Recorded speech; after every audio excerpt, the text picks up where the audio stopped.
Quel est votre nom? Eliane. Eliane, qu'est-ce que l'Éternel a fait dans votre vie? L'Éternel, il a fait beaucoup de choses parce que je suis arrivée au centre d'accueil il y a un peu plus de ça va bientôt faire 5 ans avec ma famille. Et avant d'arriver au centre d'accueil, financièrement, avec mes parents avaient une bonne vie, on avait une bonne vie. On était bien, des voyages tout le temps. Et du jour au lendemain, en fait, on s'est retrouvés en bas.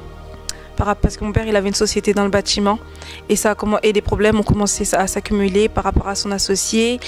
Et donc, on a tout perdu, la maison, et on s'est retrouvés dans un foyer. Pendant presque 1 an, on vivait dans la misère. La famille nous avait abandonnés. Ils avaient honte de venir nous voir. Donc, voilà. C'est comment vivre dans un foyer? Vivre dans un foyer, alors déjà on avait 2 chambres. Une chambre je partageais avec mes sœurs et mon petit frère et une autre chambre pour mes parents.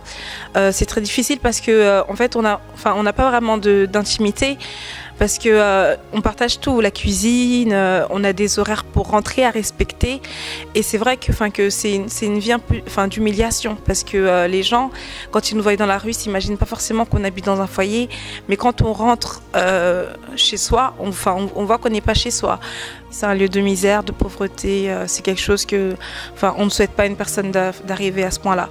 Et donc ma mère, elle a déterminé. Un jour, on a fait une prière parce que elle cherchait une maison. Elle disait non parce que elle disait non, mon Dieu, moi je peux pas accepter le fait de croire en toi et que je me retrouve dans la rue avec mes enfants. Donc on a commencé à chercher des maisons de particuliers en particulier et on est tombé. Mes parents sont allés visiter une maison à Évry, un duplex. Et ma mère, quand elle est rentrée, elle était contente. Elle a dit c'est vraiment ce que je voulais et c'est ce que Dieu il a mis entre nos mains. Donc on est venu, on s'est installé et tout a commencé à aller de mieux en mieux. Ma mère a eu sa carte de séjour. Mon père, il a recommencé une nouvelle société, donc il avait une rémunération correcte. Et donc après, vu qu'on connaissait déjà le centre d'accueil à Paris, ma mère a découvert qu'il y en avait un à Évry. On a commencé à venir. Moi, c'était pas, l'église, ça a jamais vraiment été, avant, c'était pas, je comprenais pas, je savais même pas faire la différence entre Dieu, Jésus, le Saint-Esprit, je connaissais même pas. Et quand j'ai commencé à venir, en fait, tout ce que le pasteur il prêchait, c'était vraiment ce que je vivais. Parce que j'avais 15 ans, et forcément 15 ans dans le monde où on devient adolescent, il y a beaucoup de choses, surtout, moi j'ai eu beaucoup d'histoires avec des garçons, je traînais tout le temps, je mentais tout le temps, je montais une vie, je vivais vraiment, si on pouvait dire, j'étais comme une servante pour le diable, parce que j'influençais des personnes à faire des choses mauvaises, j'influençais mes camarades de venir avec mon boîte de nuit. Vous venez pour faire plaisir à vos parents? Oui, je venais pour faire plaisir à ma mère parce que elle voulait qu'on vienne à l'église. Donc je venais pour lui faire plaisir.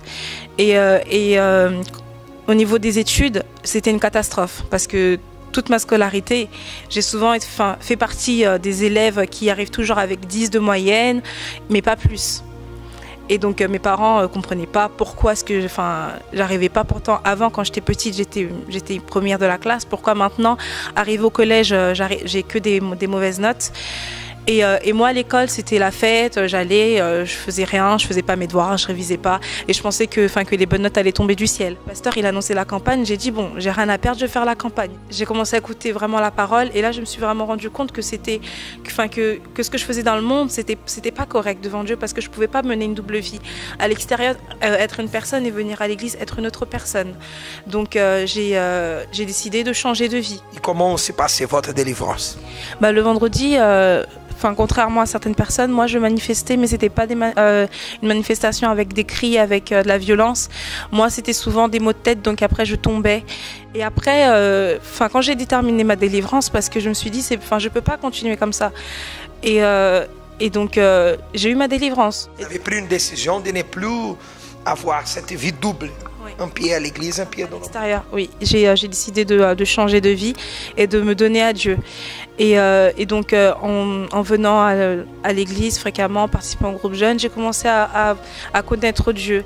Mais il m'arrivait de douter, de me poser des questions. Est-ce que Dieu, il existe vraiment? Et s'il n'existait pas? Et moi, je suis là, en train de perdre mon temps. Et après, le pasteur, un jour, il a prêché par rapport au doute, par rapport à ce genre de choses. Et là, j'ai compris qu'il fallait que soit je crois, soit je ne crois pas. Et j'ai dit, je vais croire. Entre-temps, en fait, à l'extérieur, il m'arrivait encore d'avoir certaines situations qui me faisaient tomber, en fait, qui me faisaient tomber, des tentations qui me faisaient tomber. J'avais une vie sentimentale, pas comme les autres, parce que j'avais beaucoup de copains, et un en qui je tenais vraiment. Et quand j'ai décidé de servir Dieu, de me donner à lui, mon emploi du temps ne me permettait plus d'aller le voir, de sortir avec lui. Donc un jour, il m'envoie un message pour me dire « Je ne comprends pas, qu'est-ce qui se passe, tu ne veux plus être avec moi ?» Je lui ai dit « Non, mais c'est juste que maintenant, dans ma vie, j'ai une priorité. » Et il m'a dit « Ah, ta priorité, c'est l'église. » J'ai fait « Oui. » Et donc là, notre histoire s'est terminée. Chacun est parti de son côté. Et là, j'ai décidé « Mon Dieu, si tu m'as ramené dans ta maison, alors tu dois me changer. Alors tu dois changer tout, mon caractère, ma façon d'être, ma famille, tu dois tout changer. » Ça veut dire, vous avez abandonné la vie sentimentale, petite amie. Oui, j'ai abandonné le petit. Vous avez sacrifié. J'ai sacrifié ma vie sentimentale. Et je me rappelle, j'ai fait un vœu avec Dieu. J'ai dit, mon Dieu, tant que je ne serai pas en train de te servir totalement, que ma vie ne serait pas entièrement entre tes mains, je ne veux pas d'homme dans ma vie. Je ne veux pas avoir de sentiments pour qui que ce soit. Et quand ça sera le bon moment, tu mettras la personne. Et donc... Comment va la situation aujourd'hui? La situation aujourd'hui, je suis bien dans ma vie. Je suis à l'aise avec moi-même, en paix. Vous êtes délivrée? Je suis délivrée, je suis remplie de la présence de Dieu avec cette ferme assurance et rien ne peut me faire douter. Le Saint-Esprit avec vous? Oui, et la différence, elle est faite partout. Je suis vraiment une nouvelle personne et ça, c'est grâce à Dieu. Je suis une autre créature et ça, c'est jour après jour. Ok. Par rapport à la campagne d'Israël? J'ai sacrifié. Vous avez sacrifié, pourquoi? Dans la campagne d'Israël? Pour mes études, pour pouvoir aller à l'université. Et donc, le fruit de cette campagne, je l'ai vraiment vu cette année en juin, quand j'ai passé mes examens. J'ai eu mon bac et au-delà, Dieu m'a donné mon bac avec mention, ce qui a surpris tout le monde, même mes professeurs n'arrivaient pas à y croire. Parce qu'avant, les notes n'étaient pas bonnes. Les notes n'étaient pas bonnes et ce n'étaient pas des notes d'une enfant de Dieu. Donc quand j'ai eu mon bac, la première chose que j'ai faite, c'est que j'ai remercié Dieu avant tout. Parce que le sacrifice, en fait, pour moi, on sacrifie aujourd'hui, mais le résultat, il vient à force de persévérance. Parce qu'on fait une part, on dépose notre vie sur l'autel. Mais maintenant, il faut qu'on montre à Dieu nos attitudes. Qu'est-ce qu'on veut vraiment pour pouvoir... qu'est-ce qu'on va faire pour vraiment obtenir ça? Et donc moi, j'ai étudié, j'ai révisé. Je dormais pas la nuit, je révisais. Et mon sacrifice a payé. Et même jusqu'aujourd'hui, il y en a qui disent « Ah, Hélène, elle est à l'université, comment ça se fait ?» Et mes copines, elles me disent ça. Moi, dans ma tête, je me dis, ah, la différence. Dieu, il a dit, fera la différence. Donc, la différence, elle est faite. Parce que j'ai sacrifié. Je sais que mon Dieu... Vous avez où votre bac? Ah, j'ai eu mon bac. J'ai eu mon bac. Et vous êtes dans l'université? Ah, je suis à l'université. Maintenant, je suis à l'université et je me donne encore plus parce que là, à l'université aussi, je dois faire la différence. Parce que c'est bien beau d'y être, mais maintenant, il faut faire la différence aussi. Amen. Amen. Dieu vous bénisse. Amen.